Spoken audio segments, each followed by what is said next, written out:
Spectacular gardens in Britain to a sinister Swedish island because Nick and Aisling have joined forces in their latest film Getaway about a family holiday with a twist. Before we talk more, let's have a look.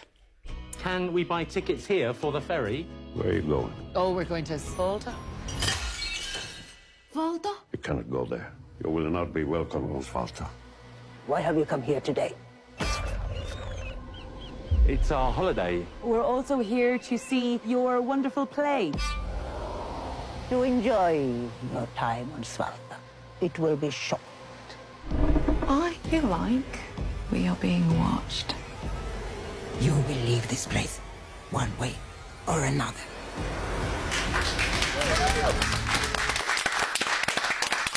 So, as we saw, you're both in it. Nick, you wrote it, but Aisling, first horror film. Yes. Was this an absolute yes immediately, and was it fun?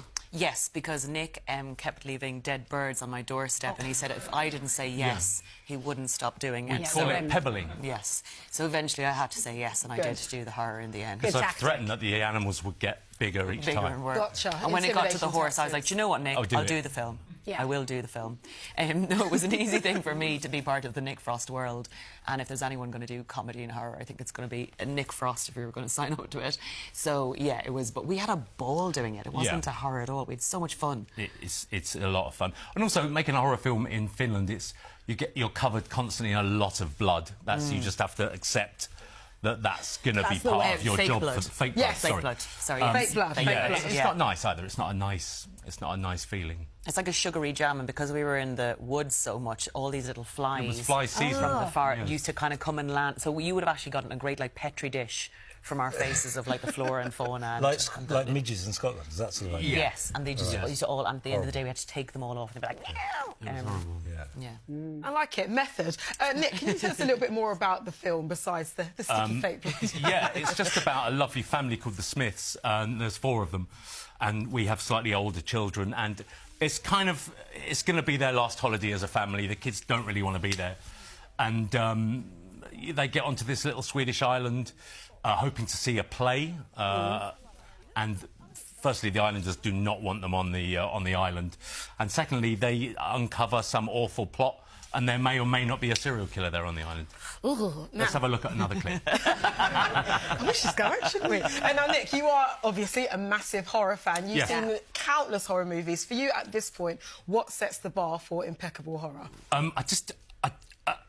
Horror's very difficult because the real life is actually a lot more horrific than anything anyone can think of. So if it's frightening, I put horror films on all day, and I sit and I write in front of them. And if there's one that's frightening, and if it works, I stop writing and I watch it, and I think, that was great. Yeah. Or I saw something I'd never seen before, or I got frightened, or I got that weird thing where I'm like, what was that? You know, is there someone in the kitchen? What the hell? What was that? And it happens. It's quite nice when it happens, because you get so used to looking at... As a filmmaker, you can watch films, horror films, and think, oh, that was a good effect, or that, how did they do that? But to actually feel frightened is quite a nice sensation. Yeah, you want to be taken out of it. You Yeah, want to be for sure. the Yeah, too. absolutely. But obviously, as a maker, it'd be remiss of us not to mention Shaun of the Dead. Yes. 20 years old now. Thanks. That film. No, brilliant. A classic. I'm in my 50s. A classic. It came out when I was born. Exactly, fresh as a baby. Now, George A. Romero, who is an icon, you know, he directed The Night of the Living Dead. there he is. I know when the film first came out, you arranged a screening for him to see it, and he gave you great feedback. Was that one of the most surreal moments of your life? Yeah, of course. You know, Simon Pegg and me and Edgar had grown up watching George's film, so to kind of get Uncle George his thumbs up was amazing, because, you know, we were just a group of lads making a zombie film. And to get him to his approval was amazing, you know. Aisling, have you ever had a moment where you've had a bit of a pinch me moment, somebody that you admire have, you know... It's weird, because we work in this... Monty. Monty John. We were Well, tonight. Yeah, on Monty John, talking Now. about flooding. Right I've now. been dreaming about this for years.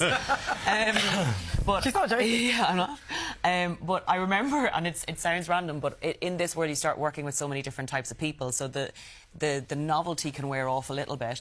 But I won a comedy competition when I just started stand-up, and Dustin, the Irish puppet turkey, got in touch with me via Twitter, and my sister was like, he did not. There he is. And he represented Ireland in the Eurovision, not as successfully as we would have hoped as a nation, a couple of years back. But he got in touch on Twitter to say, congratulations, go on, you good thing, for winning the competition. Wow. And we were like, oh my God, dreams can happen, Monty Don. I tell you, just when you think life has run out of surprises. So that was a big old day. Good old Dustin. Well, Getaway is on Sky Cinema and now from this Friday. We've got a little comment for you, Monty.